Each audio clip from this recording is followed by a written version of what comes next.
What's up? This is Stephen Bloodworth, and this is my July 2020 Blu Ray update.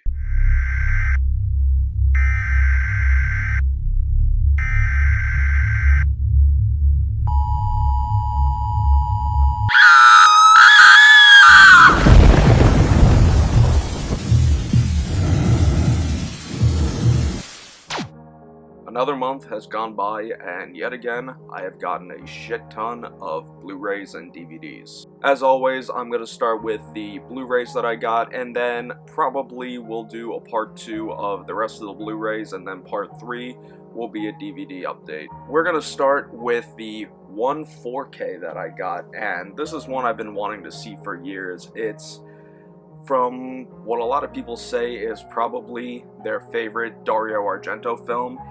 I have never seen this before, and I absolutely loved it, and let me tell you, it looked beautiful in 4K, and that is Suspiria. I know there's a remake of this, I haven't gotten around to checking it out, but regardless if you've seen this on 4K or if you've seen it on Blu-ray or DVD, oh my god, the quality, not really the quality, but the colors in this film is absolutely fantastic. I love everything about this film, from the characters to the architecture to the blood and gore, of course, and the music. I absolutely love the soundtrack that Goblin did. I never knew what to expect when it came to Suspiria, but I love it, and now I'm on a hunt for basically all of Dario Argento's films. If you got the 4K Suspiria, and if you've seen the remake of Suspiria, please let me know your thoughts down below. So that was it for the one 4K that I got this month, and now we're going to move on to the Blu-rays. The first batch I'm going to show are all Arrow video titles, and this first one I'm going to show, I've seen the American remake several times. I've seen the sequel.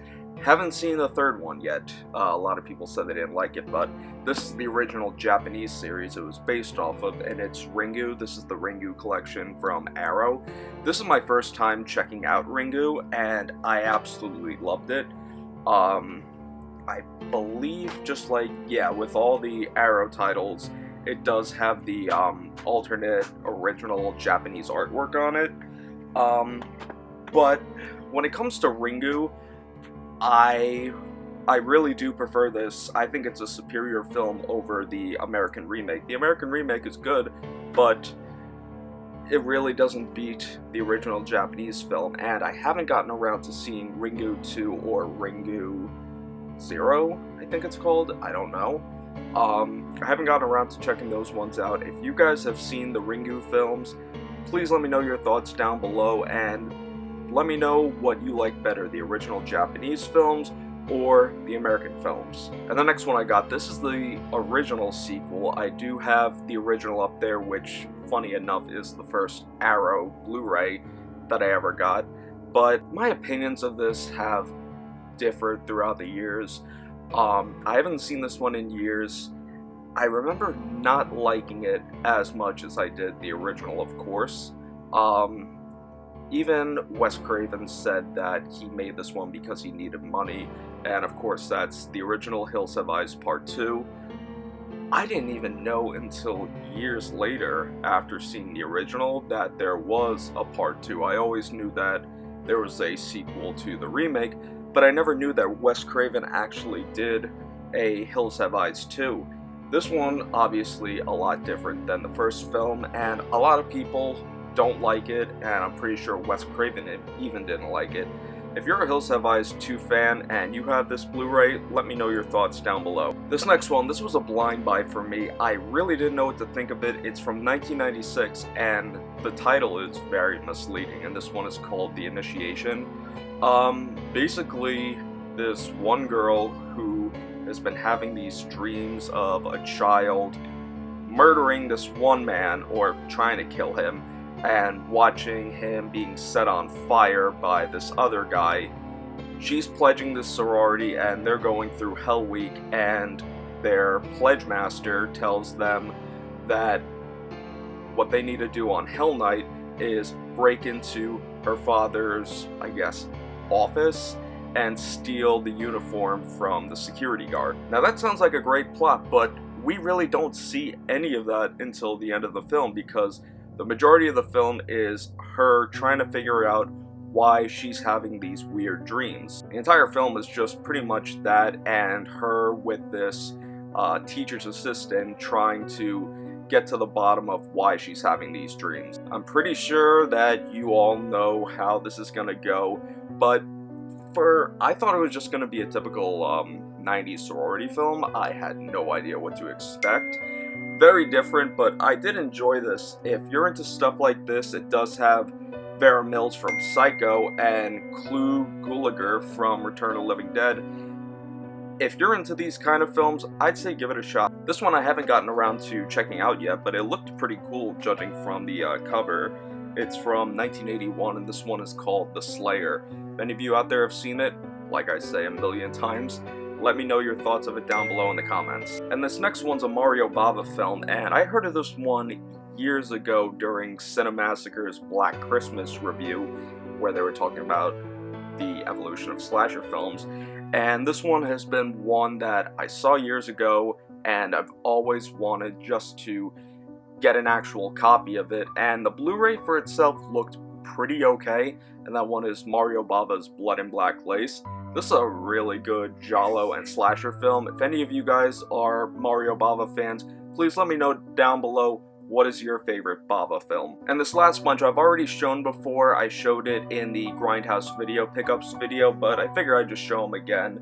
I only got to checking out 2 of these, but the first one is Torso, and somebody in the comments of that video actually told me that they believe that this is the first or one of the very first slasher films to have ever come out, or one of the first giallo films to come out. It's from 1973.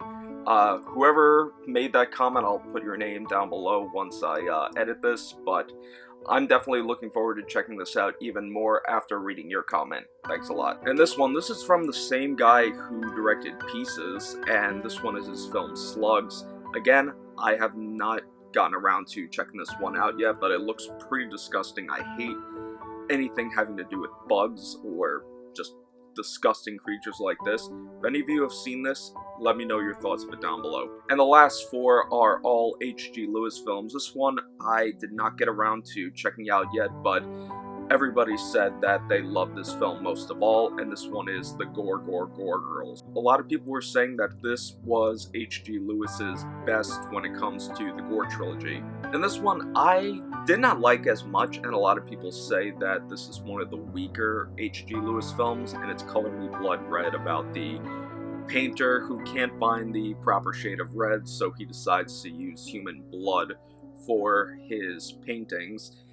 It's weird, it's kind of funny, tongue-in-cheek, pretty gory, but definitely not my favorite. If you guys think similarly or different, definitely tell me what you think down below. And this one I have not watched yet, but a lot of people said that this one is one of his best films, of course, and that's 2000 Maniacs. I'm really looking forward to checking this out. This has been the first time that I've gotten into H.G. Lewis's work, and I'm really looking forward to seeing what this one is about. And the last H.G. Lewis film and the last Arrow title that I have, I did get around to watching this one. This one was a load of fun. I really dug it, and that is The Wizard of Gore, about the magician who takes his magic skills to a whole nother level, where he pretty much butchers these girls on stage, but they're kind of like under a trance almost, and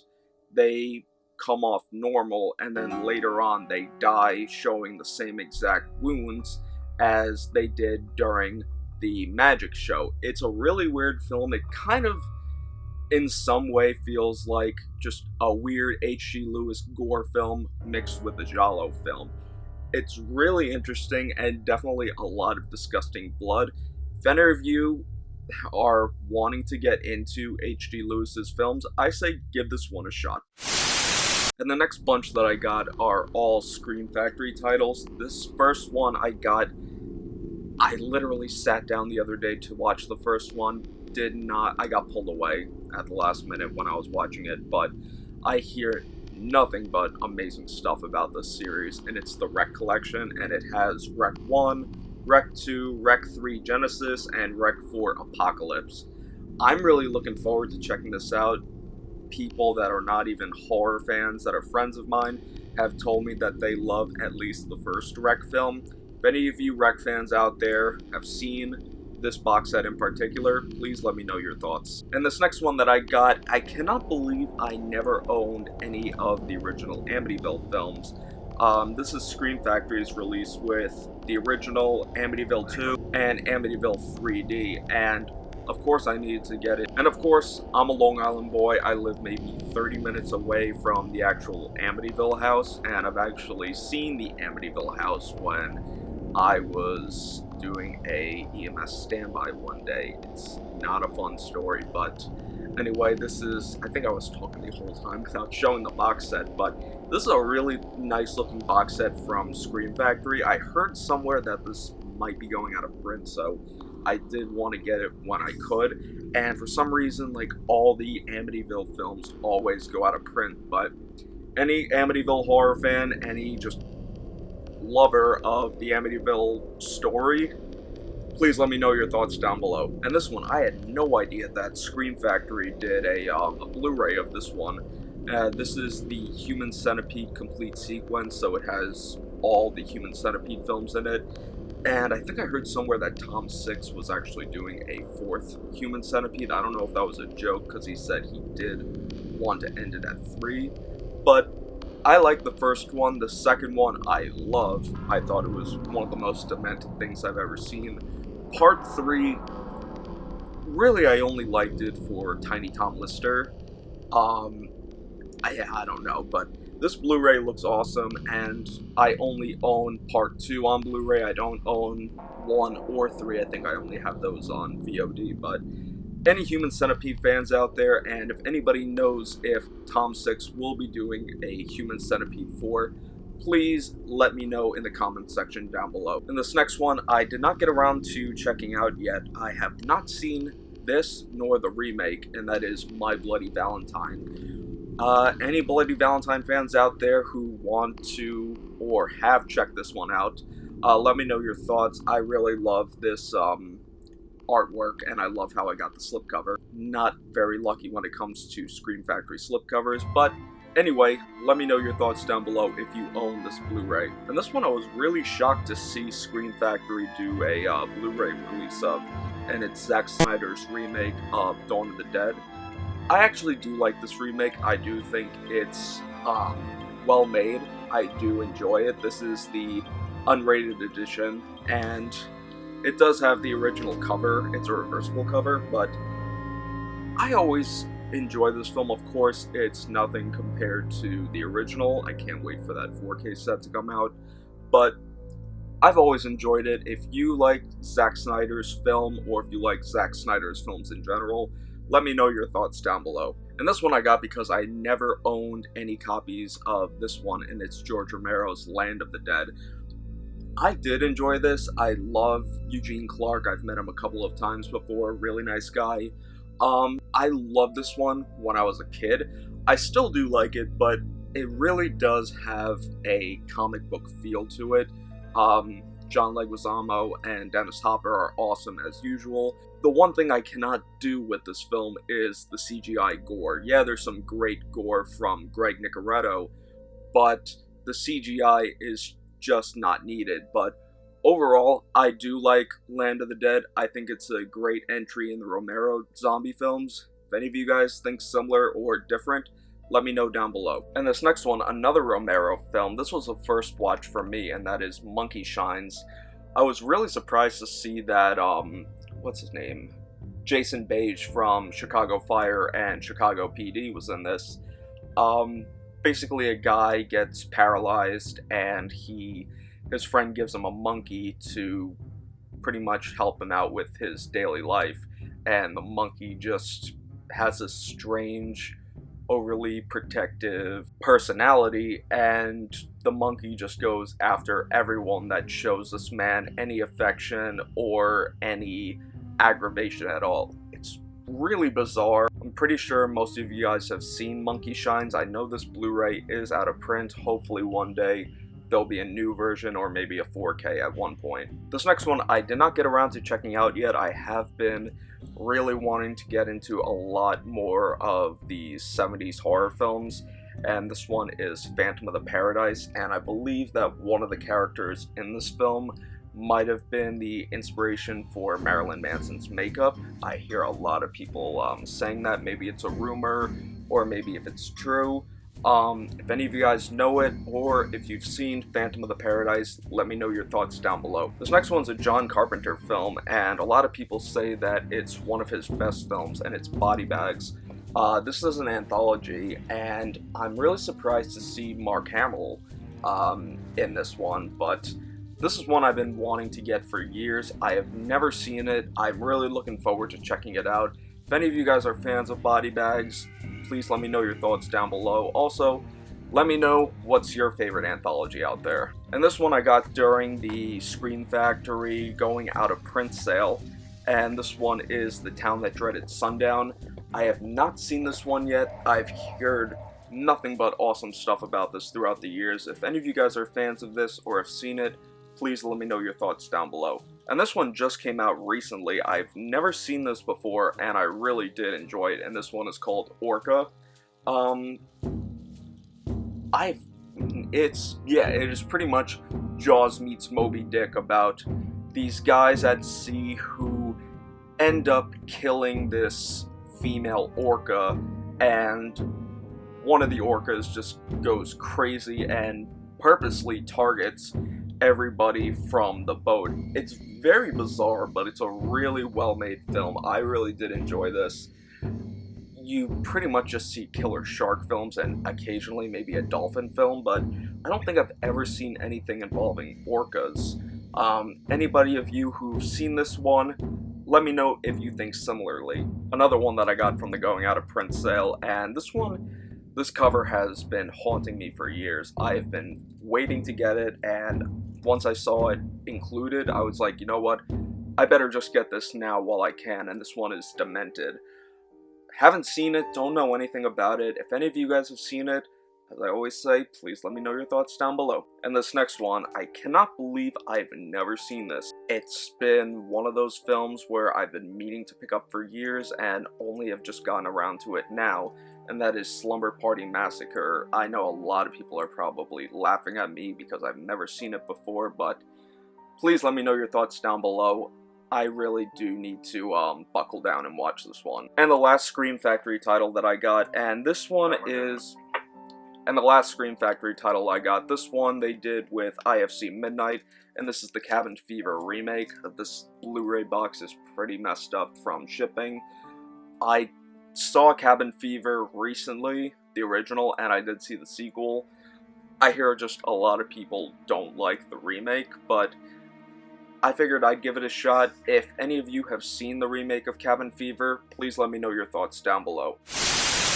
So that was it for Scream Factory. Now moving on to Vinegar Syndrome, and I got a couple of, not many, but I got a couple of things from Vinegar Syndrome. The first one, and I really love this artwork they did to it. It's the Amityville Curse Collection.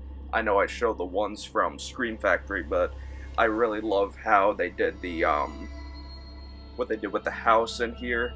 And these are the other sequels to, the Amityville films, the not as well-known ones, but it includes Amityville Dollhouse, Amityville New Generation, Amityville 1992, It's About Time, and Amityville The Evil Escapes. And I know that, like I said before, a lot of these Amityville sequels go out of print relatively quick, so I figured why not get it when I had the chance. And this box set is also limited. I think there's only, it doesn't say on here, but I think on Vinegar Syndrome's website it said there were only maybe like 400 of these left. It was limited to, I believe, 5,000, but for any Amityville horror fan out there, I really love the way this box set looks. I love the attention to detail that Vinegar Syndrome put into it. For any Amityville horror fan, I say this is a must-own. And this next one's from the UK, and this is obviously a spoof of the Friday the 13th films, and this one is called Unmasked 25. I heard a couple of reviews online of it, and a lot of people say that it's really funny. For anybody who's seen this one, I can't wait to get into it. I was going into a great groove of watching a lot of films, and then of course, life takes over. But if anybody's seen Unmasked 25, definitely let me know. Please let me know your thoughts down below. It is currently 2:30 in the morning when I'm recording this, so I apologize if I sound a little discombobulated. And this one just looked really interesting. Another one that I haven't gotten around to checking out yet. Surprise. Eventually, for all these ones that I haven't checked out yet, eventually when I do check them out, I'll probably just do a, like, big compilation of, like, Vinegar Syndrome titles, Arrow titles, etc., but this one is called Deadline. It looked really interesting, and the reviews online sounded really interesting about it. If any of you have seen it, please let me know your thoughts of it down below. And the last Vinegar Syndrome title, and I did watch this one, it just looked so bizarre, from especially the title of it. It kind of reminded me of something like Rabid Grannies, and this one is called Flesh-Eating Mothers, about this. There's something going on in this town where only the women are affected by it, specifically the mothers, and they just decide to start eating their own children. It's just very bizarre. The characters in this are absolutely hilarious, and it's one of those films where you could see a company like Vinegar Syndrome releasing. It is a perfect title for their library, and for anybody that, the gore is good in this, it's really funny. For anybody that likes these weird horror films, I say definitely give this one a shot. Now moving on to a couple of Kino titles that I got. This one is another Mario Bava film, one that's been on my watch list for so many years, and this one, the title that I know it for is Twitch of the Death Nerve, but it's more commonly known as A Bay of Blood. This is another amazing giallo film, another amazing slasher film. I've seen this one years ago. I've seen a lot of Mario Bava's films in college or on VOD, but I'm really happy to have this one on Blu Ray. I'm surprised a company like Arrow hasn't put it out, but Kino always does a great job with their Blu Ray releases. If you own this Blu Ray of A Bay of Blood, aka what I go by Twitch of the Death Nerve, if you have this edition, please let me know what you think of it. And this one, I've been wanting to watch this one for years. I know that, as of recently, there is a sequel to it. I think the sequel might have been the 70s, maybe the 80s, but it stars Karen Black, and this might be her debut for a leading role in a film, and this one is Trilogy of Terror. This is the first time I've seen it, and I really did dig it. What I found really interesting was that Karen Black was the star in all three films. Normally, for an anthology, it doesn't exactly do that, but the first one about the guy that wants to pretty much rape his teacher, played by Karen Black, it was one of the weirdest things I've seen in a long time. The second one, it wasn't my favorite, but it was pretty good. I kind of knew right when a certain scene happened, I kind of knew what was going on with it. And then the third one was just absolutely bizarre, but I am looking forward to checking out the sequel. But for anybody that likes 70s films, or anybody that likes anthologies especially, then you might actually like this one. And the last two that I'm going to show for this part are from Wellgo USA, and this first one, this was a first time watch for me. I have been wanting to get these films for years. I always knew that part 2 was a son of a bitch to get, and this box set was, I got it for a little bit cheaper than what it goes for. It's really expensive, but it's a really nice box set, and it's the Phantasm Collection. And I haven't seen all these yet. I did get to watch the first one, and they all have reversible covers. even comes with a poster and a booklet, but this is my first time watching Phantasm, and I really dug it, and I can't wait to get into the sequels. But yeah, this is my first time looking at the booklet, so excuse me if I'm not talking enough right there, but Phantasm, it looked pretty good on Blu Ray. Some of the scenes obviously were pretty dark, but I'm just happy to finally own the complete collection of Phantasm, and I think there might be a couple different variations of this box set from Welgo. There's one that I've seen with the ball, and I think some other companies might have their own different editions of this, but this was the one that I first saw, so I would recommend this one. This was a really nice box set, but any Phantasm fans, I say, let me know what you think of this box set, and let me know if maybe there was another box set that's better than this one. And the last one I'm going to show for this part, and I remember watching this one in college with a bunch of friends, and I really love this one, and I can't wait for the sequel, and it's Train to Busan, about a zombie outbreak going on a train.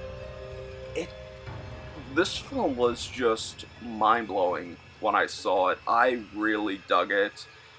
A bunch of my friends were just grossed out looking at the gore in this film. To me, the gore was pretty disgusting, but they're just looking at me like, are you not fazed at all by it? It's just like, no. But like I said, I'm really looking forward to seeing the sequel, Peninsula. I think it comes out later in August or September, I'm not sure, but for anybody that likes Korean horror films or any zombie fans out there, then this is obviously a must-see. So that's going to do it for part 1 of the July 2020 Blu-ray update, guys. Thank you so much for coming by and checking out this video. If you're new to my channel, definitely hit that subscribe button and stay tuned for all of my latest videos posted every Monday and Friday. And also stay tuned for part 2 of the Blu-rays on Wednesday, and on Friday will be the DVDs. And also make sure to follow me on social media, Facebook, Twitter, Instagram, to stay posted on what I'm doing behind the scenes of making these videos. Before you click off this video, make sure to hit it with a thumbs up and let me know what titles you've picked up recently and which titles you recommend that I check out. Until next time, take care and stay scared.